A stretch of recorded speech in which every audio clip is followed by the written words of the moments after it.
Hello hello hello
hello Saurabh उधर से meet कर लो। Good morning. Good morning, meet कर लो थोड़ा। ओके, आवाज आ रही है clear? Hello. Yes sir. Okay, just एक मिनट वेट कर लेते हैं, अलाउ कर लेंगे, उसके बाद फिर हम लोग कंटिन्यू करेंगे आज की क्लास।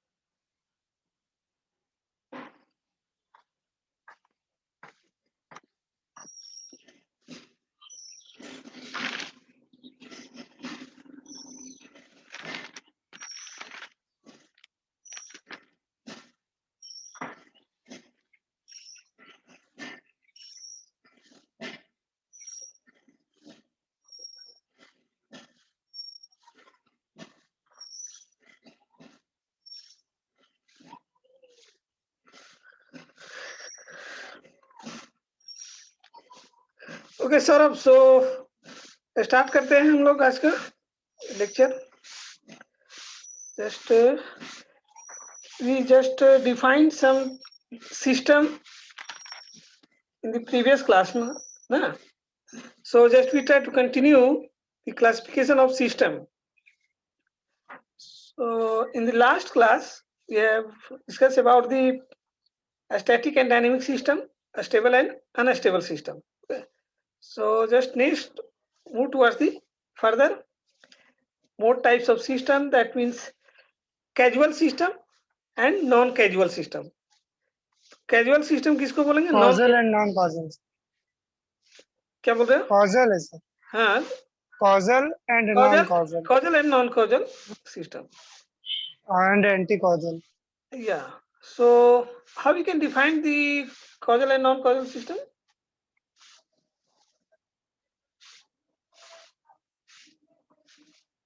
सर इसमें भी शायद सेम ही रहता है कि पास्ट और प्रेजेंट पे डिपेंड करता है Yeah. और फ्यूचर डिपेंड नहीं करता है ऐसे करके कुछ। Yeah. So just like is similar to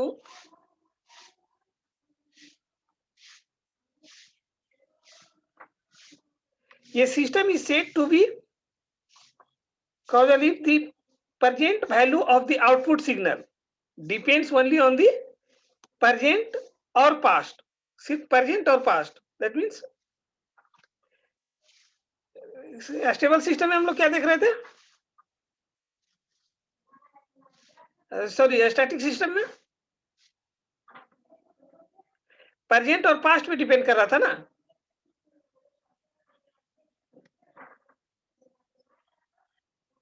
dynamic system जो था सो प्रेजेंट और पास्ट पे डिपेंड कर रहा था। स्टैटिक सिस्टम जो था वो प्रेजेंट वैल्यू पे डिपेंड कर रहा था, प्रेजेंट वैल्यू ऑफ टाइम पे नहीं। बट यहाँ पे क्या हो रहा है, सिस्टम प्रेजेंट और पास्ट। प्रेजेंट और पास्ट अभी कॉजल में प्रेजेंट और पास्ट पे डिपेंड करता है, डिपेंड करेगा, और स्टैटिक में सिर्फ और सिर्फ प्रेजेंट पे डिपेंड करता है, सिर्फ प्रेजेंट पे डिपेंड कर रहा था। Okay, so this is the definition of causal system and similar to the non-causal system. So non-causal system maybe you further defined as the some practical system that operates in a real time must necessarily the causal. All static signal are causal. जो भी हम लोग कुछ देर पहले बात कर रहे थे ना कि जो कंडीशन स्टैटिक के लिए वही सिमिलर टू दी कॉजल के लिए, तो जो सिग्नल स्टैटिक होगा वो कॉजल भी होगा नहीं। अभी थोड़ा देर पहले हम लोग बात कर रहे थे ना। So the all static signal, so you have to just note down all the point. All static signal are causal system. A system is said to be non-causal if the present value of the output signal depends one or more value of the input signal.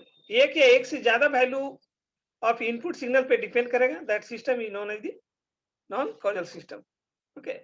Next is your time variant and time invariant system.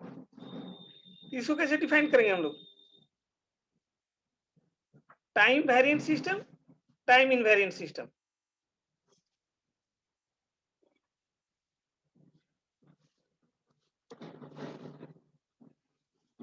इसको हम लोग कैसे define करेंगे?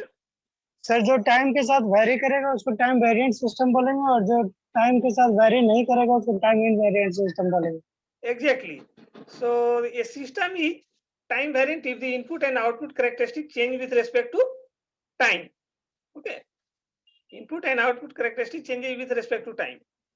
And a system is time invariant if a time shift of the input signal result in the same time shift of the output signal. मतलब जितना time shift हम लोग input signal में करेंगे उतना ही हम लोग को टाइम शिफ्ट करके आउटपुट सिग्नल में मिलेगा हम लोग को। Okay, so that is the time invariant system. मैंने जितना टाइम हम लोग शिफ्ट करेंगे इनपुट सिग्नल सेम उसी तरह का शिफ्टिंग होगा आउटपुट सिग्नल में। ओके, सो यदि हम लोग इसको डिफाइन करना चाहें, यदि time variant system that means x t input signal यदि हम लोग डिफाइन करें तो उस कंडीशन के लिए क्या हो जाएगा, वाईटी आउटपुट सिग्नल हो जाएगा।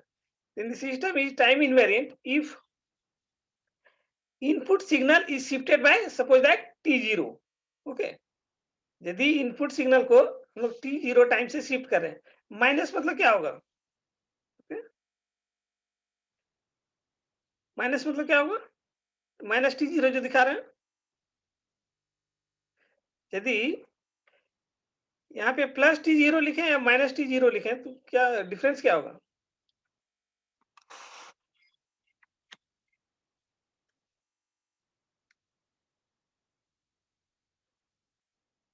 माइनस मतलब क्या है? यदि xt जिस पोजीशन से स्टार्ट हो रहा है, ठीक है, एक्चुअल सिग्नल जो xt है एट टाइम टी जिस पोजीशन से स्टार्ट हो रहा है उससे टाइम टी जीरो पीछे से स्टार्ट होगा, x T minus T zero. X T minus T zero signal जो है वो कंपेरिजन टू एक्स टी कहां से स्टार्ट होगा, टी जीरो पीछे से स्टार्ट होगा, टाइम टी जीरो पीछे से स्टार्ट होगा नहीं। और यदि पॉजिटिव रहेगा, यहाँ प्लस का साइन रहेगा, तो यदि प्लस टी जीरो से शिफ्ट कर रहे हैं दैट मीन्स क्या हुआ,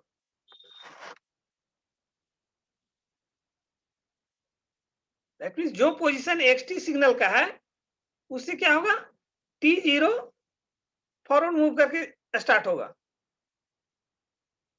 यदि सपोज करो कि t equal to 5 x axis में तुम कोई सिग्नल स्टार्ट कर रहे हो, जो भी उसका नेचर है सिग्नल एक्स टी का, वो एक्स या तो t इक्वल टू 0 से स्टार्ट कर रहे हो या t equal to suppose that 5 से स्टार्ट कर रहे हो, दो पोजीशन हम कंसीडर कर रहे हैं। तो t इक्वल टू यदि 0 से कंसीडर कर रहे हो तो सपोज करो कि ये साइनसोइडल सिग्नल है, एक्स टी जो है तुम्हारा साइनसोइडल सिग्नल है, इनपुट सिग्नल। तो हम लोग t इक्वल टू 0 से साइनसोइडल वेरिएशन स्टार्ट करेंगे, साइनसोइडल का जो एक्चुअल वेव फॉर्म है नहीं, एक्स टी के जगह पे हम लोग क्या करेंगे, टाइम टी इक्वल टू 0 से स्टार्ट करेंगे, जो उसका sinusoidal wave form natural wave form है उसको ड्रॉ करेंगे।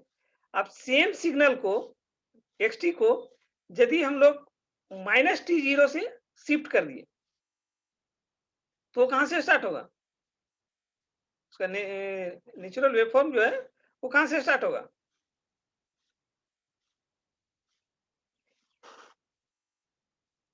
कोऑर्डिनेट तो हम लोग दिखाना जानते हैं ना, सपोज करो एक्स एक्सिस वाई एक्सिस, इधर माइनस एक्स एक्सिस इधर माइनस वाई एक्सिस। तो x at time t equal to 0 पे ओरिजिन से स्टार्ट किया, x t equal to sinusoidal wave form draw किया जो इस तरह का नेचुरल वेव फॉर्म। अब यदि x T minus T zero से स्टार्ट करना है साइनसोइडल वेव फॉर्म का, तो क्या हो जाएगा, negative side of x axis में आ जाएगा ना। तो टाइम टी जीरो जो स्टार्ट होगा वो नेगेटिव में आएगा टाइम टी जीरो, और वहां से क्या होगा, साइनसोइडल का वेव फॉर्म स्टार्ट करेगा। सिमिलरली क्या होगा, आउटपुट वेव फॉर्म जो आउटपुट सिग्नल मिलेगा वो शिफ्ट करेगा y into T minus T zero से, पहले क्या था वाई टी, अब आउटपुट भी शिफ्ट कितना कर जाएगा टी जीरो से। और यदि यहाँ पे हम लोग x T plus t zero लेते हैं तो क्या होगा, जस्ट माइनस प्लस किसी सिग्नल को शिफ्ट करने के लिए आना चाहिए ना, किसी सिग्नल को स्टार्ट कर रहे हैं एक्स टी से, अब हो सकता है उसको लेफ्ट साइड शिफ्ट करना पड़ेगा, that means minus, right side shift करना पड़ेगा कुछ टाइम से, दैट इज यहाँ पे क्या करेंगे प्लस से। तो सिंपल यहाँ पे जो हम लोग साइन यूज कर रहे हैं माइनस और प्लस, उसी से हम लोग आइडिया लगा सकते हैं कि ये सिग्नल पीछे से स्टार्ट होगा या आगे से स्टार्ट होगा। नहीं, जो एक्चुअल सिग्नल है उसके कंपैरिजन में ये पीछे से स्टार्ट होगा या Yes, आगे sir. से स्टार्ट होगा, ये तो साइन से ही हम लोग को पता चल जाएगा कि साइन क्या है, माइनस है या प्लस है। नहीं, Yes, sir. ओके, तो जस्ट सर माइनस रहेगा तो किधर मूव करेगा और प्लस रहेगा तो किधर मूव करेगा? माइनस रहेगा तो लेफ्ट साइड, यदि सपोज करो ओरिजिन से स्टार्ट किए हो, actual signal sine wave start किए हो ओरिजिन से, दैट मींस जीरो से, तो साइनसोइडल वेव फॉर्म हम लोग स्टार्ट किए इस तरह से ड्रॉ करना। नहीं, अब उस जीरो पोजीशन से सर क्या वो करेगा, माइनस में लेफ्ट कैसे होगा सर? माइनस में प्लस ना होगा, सॉरी राइट साइड होगा ना? राइट साइड कब होगा, जब हम लोग कुछ टाइम से मूव करेंगे तब ना। हाँ ओरिजिन पे है, ठीक है, तो आप यदि फॉरवर्ड मूव करेंगे तभी तो पॉजिटिव होगा एक्स एक्सिस साइड में, अब यदि बैकवर्ड हाँ, मूव फॉरवर्ड मूव करेंगे करेंगे तो पॉजिटिव होगा, लेकिन टाइम तो पहले से स्टार्ट होना चाहिए ना। टाइम, हाँ नेगेटिव है, ये कितना कितना से टी जहां सर जब टी माइनस टी नॉट रहता है, हाँ सर जब टी माइनस टी नॉट रहता है, हाँ बोले जब टी माइनस टी नॉट रहता है तो ग्राफ जो है सो लेफ्ट साइड में मूव करता है सर। तो वही चीज बोल रहे हैं ना, सॉरी लेफ्ट साइड करता है, हाँ, नहीं सर, नहीं सर, सॉरी लेफ्ट नहीं, राइट साइड में मूव करता है सर। नहीं टी माइनस टी जीरो रहेगा तो राइट साइड क्यों मूव करेगा, टाइम हम लोग ऐड कहाँ हाँ कर रहे हैं ना, जो टाइम टी वैसे होगा। एक्स टी से, एक मिनट, तो उससे हम लोग t0 टाइम सब्ट्रैक्ट कर दे रहे हैं, तो t0 टाइम सब्ट्रैक्ट करेंगे तो ये नेगेटिव वाला टाइम किधर है, जो ओरिजिन से लेफ्ट साइड जा रहा है, negative axis of time, x axis, उधर ना नेगेटिव टाइम दिखाएंगे। यहाँ पे इसमें हम इसको कैसे, एक मिनट ड्रॉ करें, रुको।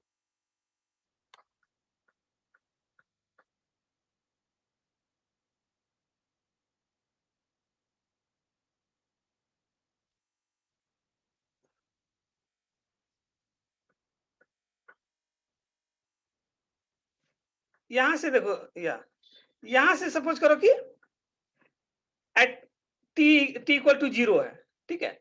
अब इधर जितना हम लोग मूव करेंगे टी इक्वल टू पॉजिटिव होगा, नहीं, टी इक्वल टू इधर जितना हम लोग राइट साइड जाएंगे एक्स एक्सिस में, टाइम क्या होगा, पॉजिटिव होगा। अब यहाँ सिग्नल स्टार्ट हो रहा है इस पोजीशन पे at time t equal to 0 पे, यहां से हम लोग साइनोसॉइडल वेव स्टार्ट कर रहे हैं ड्रॉ करने के लिए। अब यदि टाइम टी इक्वल टू हम लोग शिफ्ट करेंगे पॉजिटिव साइड में, यदि यहाँ पे पॉजिटिव है t0, तो क्या होगा, ओरिजिन से स्टार्ट नहीं होकर, सपोज करो तुम इसको और सिंपल वे में स्टार्ट करना चाह रहे हैं, तो यदि हम लोग time t equal to 0 add कर रहे हैं, तो ओरिजिन से तो स्टार्ट नहीं करेंगे ना, इसका राइट साइड से t0 पॉजिटिव किधर होगा, इधर होगा। t0 पॉजिटिव तो राइट साइड में होगा, ओरिजिन के बाद से होगा, 0 के बाद से होगा। और 0 के लेफ्ट साइड यदि जाएंगे तभी तो नेगेटिव टाइम में स्टार्ट होगा। तो यदि नेगेटिव टाइम 0 शिफ्ट कर रहे हैं t0, तो हम लोग कहां से स्टार्ट करेंगे एक्चुअल ग्राफ, ओरिजिन के पीछे से, वहां से, ठीक है। जितना टाइम शिफ्ट करेंगे उतना टाइम से पीछे जाकर के हम लोग स्टार्ट करेंगे एक्चुअल उसका नेचुरल जो वेव फॉर्म है ड्रॉ करना। और यदि हम लोग t0 प्लस कर रहे हैं तो क्या करेंगे, सिंपल सा बात है कि ओरिजिन के राइट साइड मूव करके और वहां से स्टार्ट करेंगे t0 से। तो ये तो सिंपल चीज है, इसमें कंफ्यूजन क्यों हो रहा है। Hello, yes sir. ये तो सिंपल चीज है, ओरिजिन के 0 के बाद से हम लोग यदि राइट साइड मूव कर रहे हैं तो पॉजिटिव होगा, 0 के लेफ्ट साइड मूव कर रहे हैं तो नेगेटिव होगा। तो जितना नेगेटिव में हम लोग शिफ्ट कर रहे हैं, टाइम t0 का वैल्यू जितना नेगेटिव होगा वहां से हम लोग स्टार्ट करेंगे ना, और यदि पॉजिटिव रहेगा तो राइट साइड से। सर लेकिन टाइम शिफ्टिंग में जब शिफ्ट करते हैं तो अपोजिट होता है सर। टाइम शिफ्टिंग में सर जब टाइम शिफ्ट करते हैं तो उसमें अपोजिट लिया जाता है, इसमें अपोजिट सोचा जाता है। जैसे t माइनस t0 है तो माइनस होता है लेफ्ट साइड में, लेकिन लेते हैं राइट साइड। ग्राफ जो शिफ्ट होगा वो लेफ्ट राइट साइड में शिफ्ट होगा। और t प्लस t0 में होता है प्लस, लेकिन ग्राफ शिफ्ट होता है लेफ्ट साइड में। t0 से स्टार्ट, लेफ्ट साइड से स्टार्ट करते हैं। सर इसमें जब भी टाइम शिफ्टिंग करते हैं तो ग्राफ जो है सो अपोजिट, अगर माइनस है तो प्लस में शिफ्ट होगा, अच्छा, आगे जाएगा, और प्लस है तो पीछे जाएगा।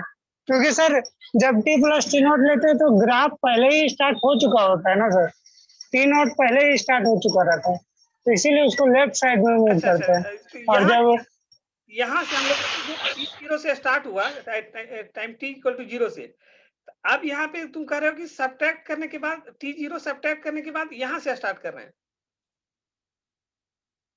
मतलब t0 सब्ट्रैक्ट करने के बाद फॉरवर्ड मूव कर रहे हो तो यहाँ से स्टार्ट कर रहे हैं, या पहले से स्टार्ट करो, मतलब t0 सब्ट्रैक्ट करने के बाद से स्टार्ट हो रहा है ना, तुम कह रहा है कि xt इक्वल टू यदि ओरिजिन पे है तो शिफ्ट कर रहे हैं t0 से, तो स्टार्ट कर रहे हैं हम लोग xt माइनस t0 से, यहां से स्टार्ट कर रहे हैं ना।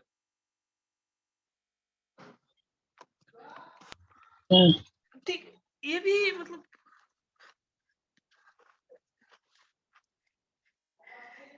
एक्चुअली हाँ, ये भी हम लोग कंसीडर, ये भी देख सकते हैं वेव फॉर्म, चलिए ये भी, अच्छा ठीक है, हम इसको एक बार देख लेंगे हम, ठीक है। ये भी सही लग रहा है कि चूंकि हम लोग टाइम t इक्वल टू कोई सिग्नल यदि स्टार्ट हो रहा है ओरिजिन से, time t equal to origin से यदि स्टार्ट हो रहा है, नेक्स्ट सिग्नल हम लोग क्या कर रहे हैं, t माइनस 0 से शिफ्ट कर रहे हैं। तो t माइनस 0 से शिफ्ट कर रहे हैं मतलब तुम कह रहे हो xt minus t0 forward move करने के बाद यहाँ t0 सब्ट्रैक्ट करने के बाद से स्टार्ट करेंगे ना।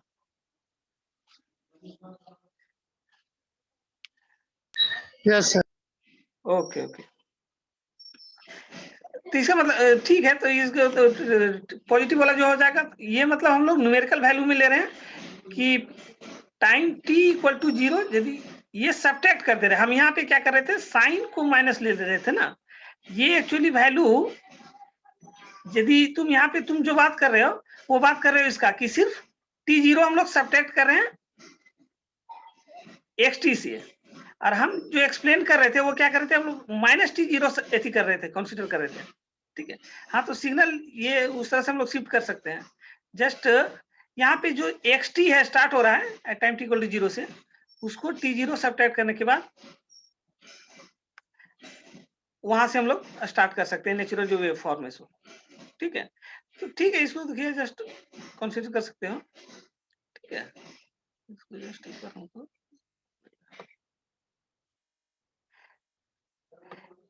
तो सिमिलरली जैसे ये टाइम वेरिएंट सिस्टम का हो रहा है, तो उसी प्रकार से क्या हो जाएगा टाइम इनवेरिएंट सिस्टम के लिए।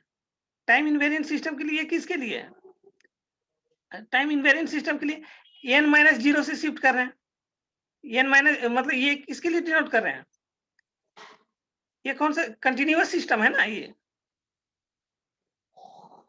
t वाला ये जो रिप्रेजेंट करें वो कंटिन्यूअस सिग्नल रिप्रेजेंट करें, ये n से जो रिप्रेजेंट करें वो किसके लिए हो जा रहा है,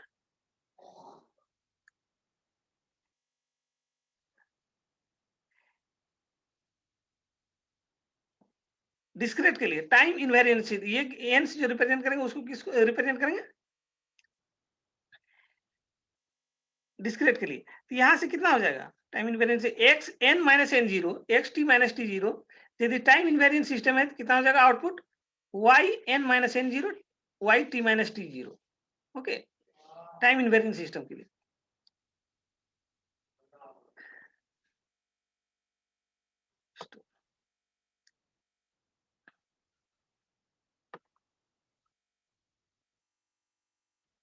नेक्स्ट क्या है, linear and non linear system. Linear and non linear system कैसे डिफाइन करेंगे,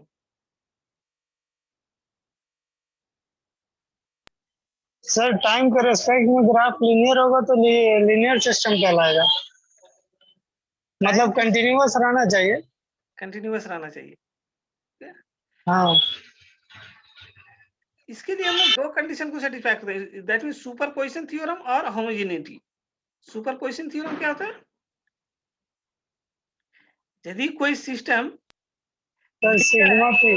उसके लिए क्या होना चाहिए, सुपरपोजिशन थ्योरम को फॉलो करना चाहिए या होमोजेनिटी थ्योरम को फॉलो करना चाहिए। सुपरपोजिशन थ्योरम तो तुम लोग इसमें नेटवर्क थ्योरम में भी पढ़ा होगा, सुपरपोजिशन एंड होमोजेनिटी, ये दो सिचुएशन को यदि सेटिस्फाई कर रहा है कोई system, that is said to be linear, okay. तो सुपरपोजिशन थ्योरम क्या बोलता था, superposition theorem it states that the response of the system to weight sum of the signal to be equal to the corresponding weight sum of responses. corresponding weight sum of the responses, that means different type of यदि input signal हम लोग दे रहे हैं तो उसका output signal क्या होगा, उसी corresponding summation of the input signal होगा। that means output of the system to each of the individual signal के summation के बराबर होगा। तो इसको हम लोग कैसे रिप्रेजेंट करेंगे, यदि एक से ज्यादा इनपुट सिग्नल है तो, एक से यदि कोई ज्यादा इनपुट सिग्नल है और उसको हम लोग यदि डिफाइन करना चाह रहे हैं, सपोज करो एक्स टी इक्वल टू कोई पार्टिकुलर सिग्नल x1t है, तो इसके करस्पॉन्डिंग आउटपुट क्या होगा y1t, नहीं, यदि सिग्नल यस सर, xt है, xt इक्वल टू x1t है, तो उसके करस्पॉन्डिंग yt इक्वल टू क्या होगा y1t, एंड अनदर सिग्नल है xt input equal to xt equal to x2t, इसके करस्पॉन्डिंग क्या होगा आउटपुट y2t, नहीं। Then this system is linear if and only if, कब होगा इसका हम लोग यदि डिफाइन करना चाहें, x1t plus x2t is equal to y1t plus y2t. y2t, okay. So just you maybe write down the mathematical equation for this condition, okay. So this is the linear system, and if any system does not satisfy the superposition theorem and homogeneity theorem. Homogeneity theorem क्या है?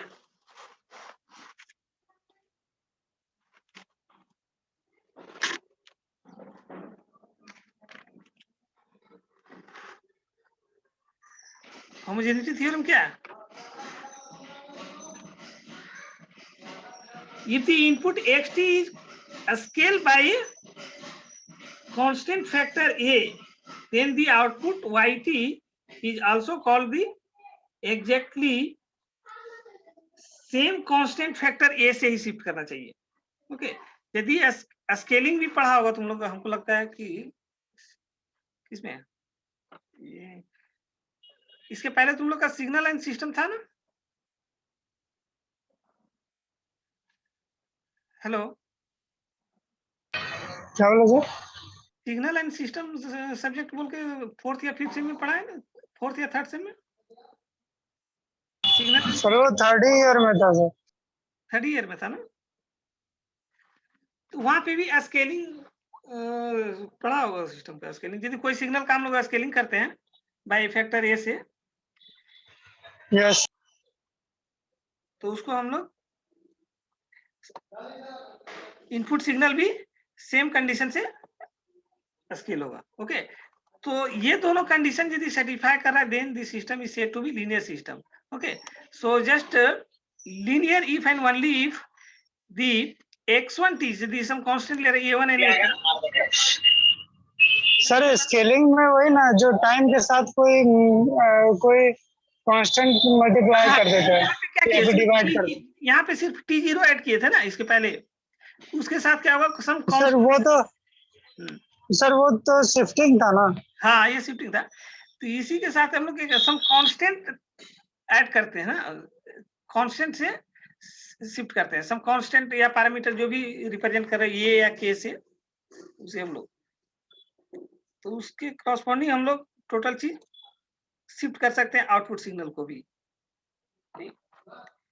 तो just यदि दोनों condition को satisfy कर रहा है तो इसको हम लोग क्या लिख सकते हैं, ये चीज सेटिस्फाई करना चाहिए। That means t equal to a1 x1t plus a2 x2t, ये टोटल इनपुट सिग्नल हो गया।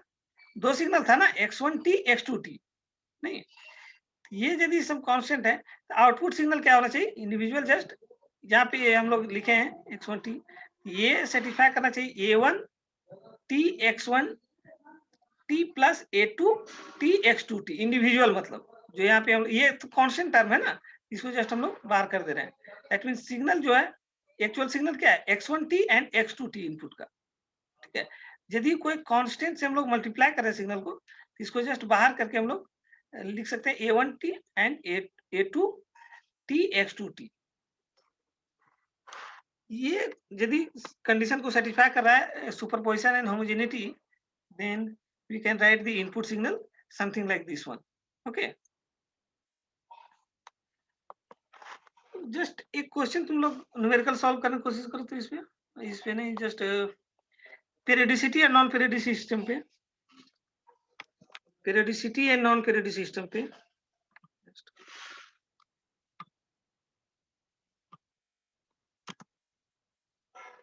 यदि कोई सिग्नल xn इक्वल टू दिया हुआ है, पेरियोडिसिटी नॉन पेरियोडिसिटी तो कंप्लीट किया था ना, उसमें बोले थे कि कुछ न्यूमेरिकल प्रॉब्लम तुम लोग जितना भी सिग्नल अभी एक्सप्लेन कर रहे हैं हम लोग, कुछ न्यूमेरिकल प्रॉब्लम सॉल्व करने के लिए सब बोले थे, either energy system, energy signal, power signal.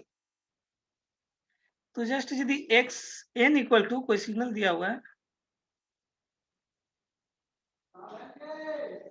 X n equal to 2 cos 2 n pi by 3, sir 2 cos 2n pi by 3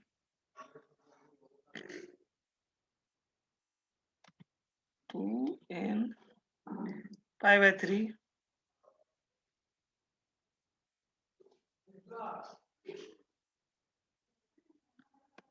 pi by 3 plus 3 cos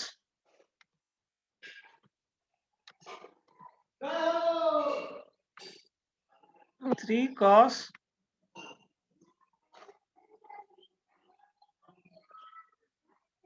2n pi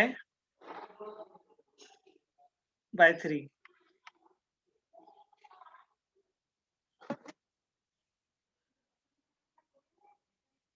to n pi by 7.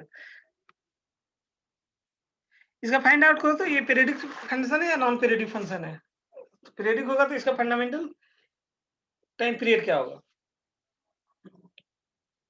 इस question को.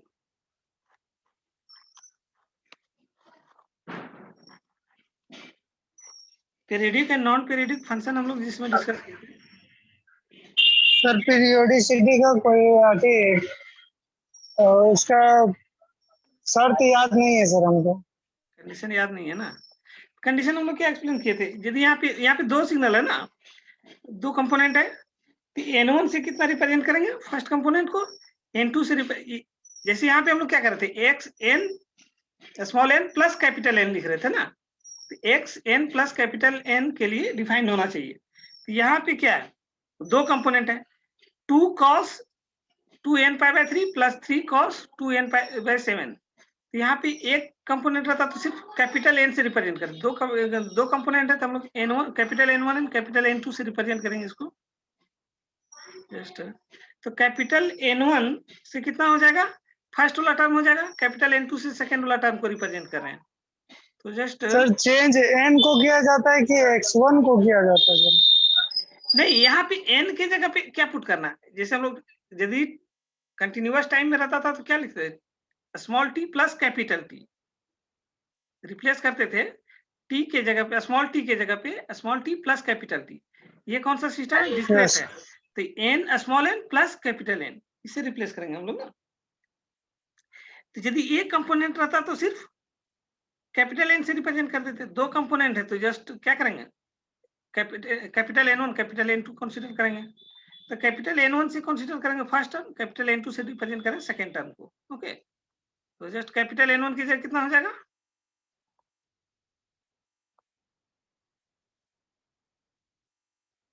2 cos 2n pi by 3 capital n1 की जगह कितना हो जाएगा,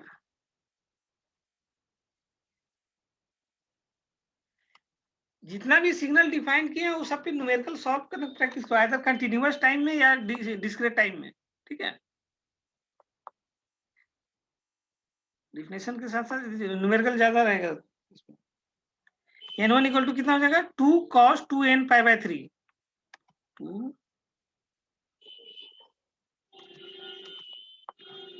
cos 2n pi by 3 2n pi by 3. Similarly n2 के लिए consider करो कितना हो जाएगा. सर ये x1 n है ना सर. है सर ये x1 n है ना. xn equal to x1 n plus x2 क्या बोलते n. ये कंपोनेंट हम लोग कंसीडर करें किसके लिए, ये फर्स्ट टर्म के लिए कंसीडर कर रहे हैं. यदि डायरेक्ट यहाँ पे हम लोग ये वाला कंपोनेंट यस जो सर, है, ये जो 2 cos 2n पाई बाय 3 जो है सो वो मेरा x1 n है. और हाँ x1 3 n हो cos जाएगा. 2n पाई बाय 7 जो है सो x2 n है. हाँ, तो इसको हम लोग कंसीडर करें कितना, इसको यहाँ पे लिखना पड़ेगा जस्ट x n प्लस वो n1. n1 नहीं होगा सर, x1. ये क्या हो जाएगा, x, ये चीज तू बोल रहा है, x n plus capital n1.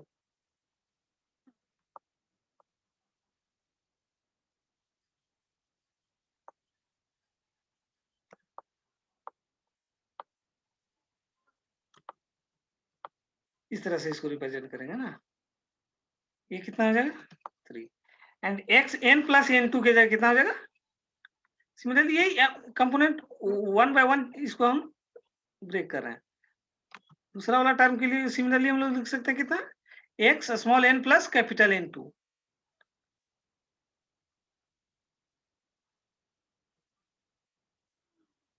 x n plus small n plus capital n2. Small n plus capital N2।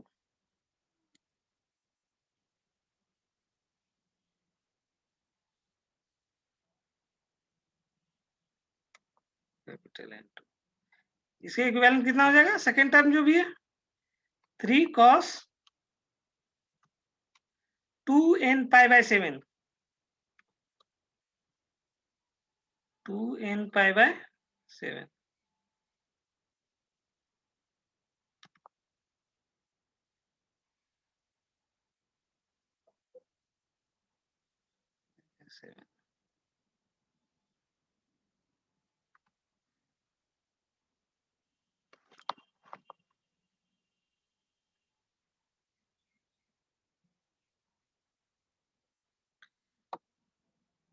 इसको इक्विवेलेंट की कंडीशन, इसका कंडीशन क्या था कि 2 पाई के इक्वल टू जो इधर वाला टर्म रहेगा कॉस के साथ वो इक्वल हो जाएगा।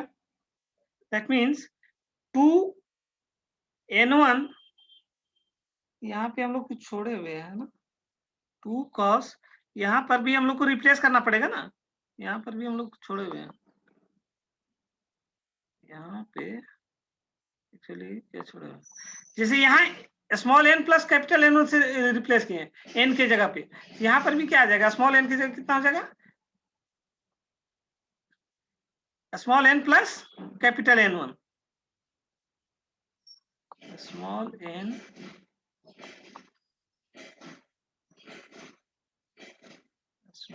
n plus capital N1।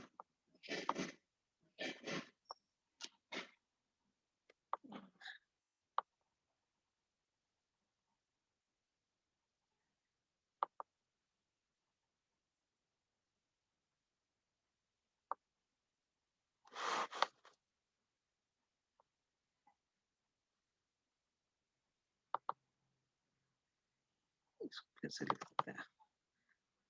Just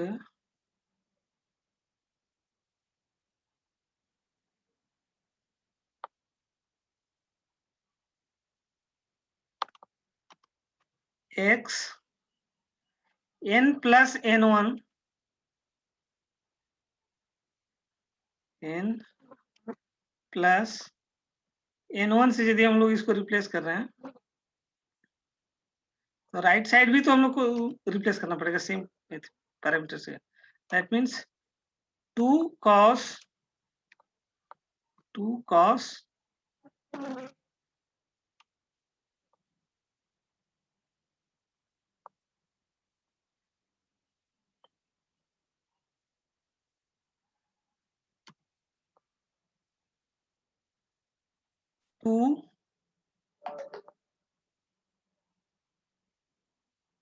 n plus N1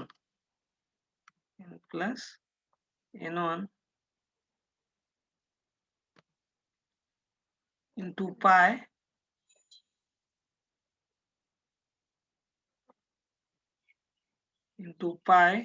divided by 3, यही हो जाएगा। सिमिलरली यहाँ पे क्या हो जाएगा? n plus N2, n plus N2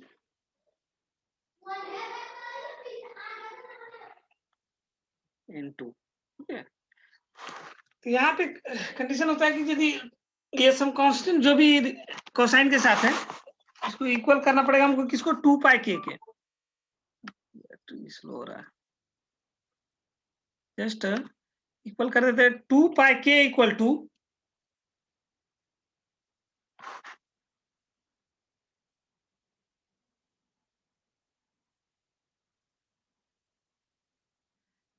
condition एक बार तुम लोग देख लेना पेरियोडिसिटी के लिए। ठीक है, इसको डिस्कस कर चुके हैं। 2 पाई के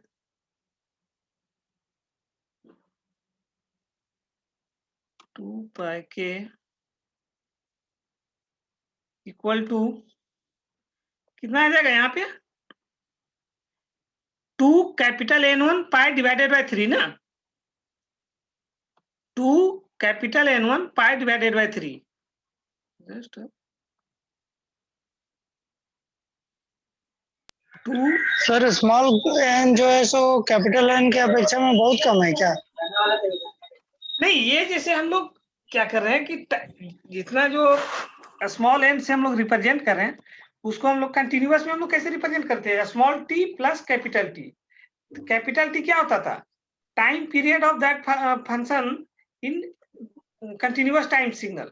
सिमिलरली यहाँ पे क्या है, ये एन जो हम लोग रिप्रेजेंट कर रहे हैं वो टाइम पीरियड आ रहा है, ठीक है।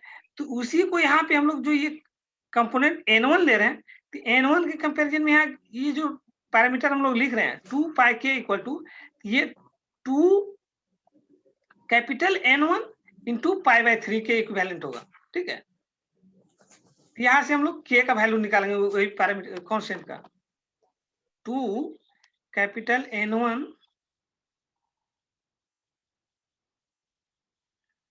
कैपिटल N1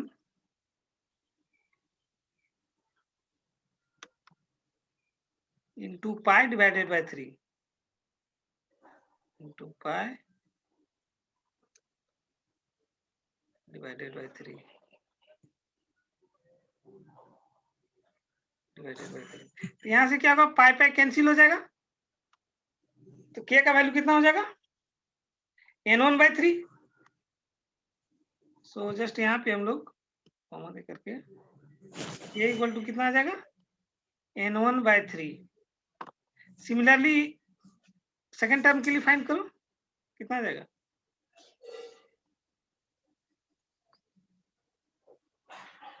सेकेंड टर्म के लिए कितना हो जाएगा,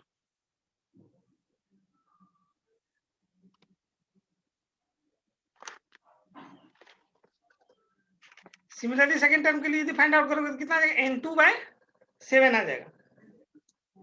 N2 by 7 नहीं, 2 पाई के equal to 2 N2 pi divided by 7। तो पाई पाई कैंसिल हो जाएगा, तो कितना के का वैल्यू कितना आ जाएगा N2 divided by 7।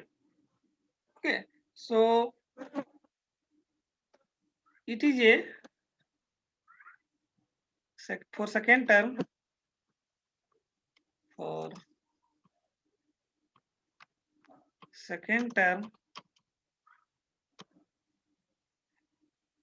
k equal to कितना आ जाएगा, सिमिलरली यदि फाइंड आउट करोगे तो N2 divided by 7।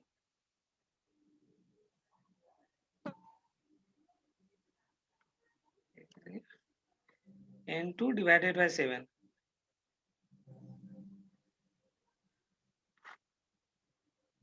N2 divided by 7।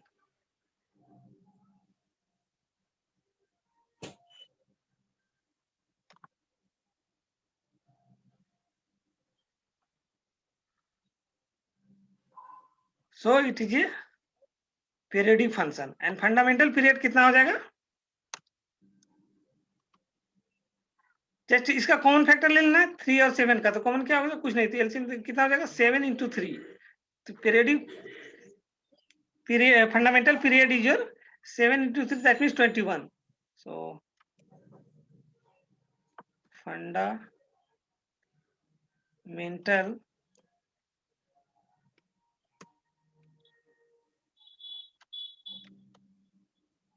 period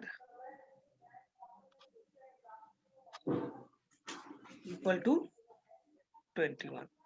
okay, similarly जो बहुत सारा तुम लोग को न्यूमेरिकल प्रॉब्लम मिल जाएगा प्रैक्टिस करने के लिए डिफरेंट टाइप ऑफ सिग्नल के लिए, आइदर कंटिन्यूअस और डिस्क्रीट में। तुम लोग थोड़ा सा उसको प्रैक्टिस कर लेना, ठीक है। ओके।